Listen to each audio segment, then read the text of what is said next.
જેવું પ્યારું એનું નામ, જેવું પ્યારું એનું નામ, એવું રૂડું છપૈયા ધામ. જેવું પ્યારું એનું નામ, એવું રૂડું છપૈયા ધામ. દર્શન કરવા પડશે, ભજનમાં આવવું પડશે.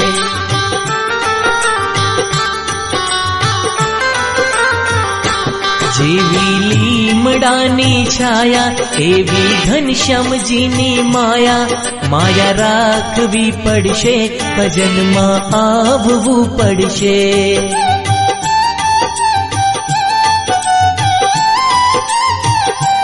માયા રાખવી પડશે, ભજનમાં આવવું પડશે.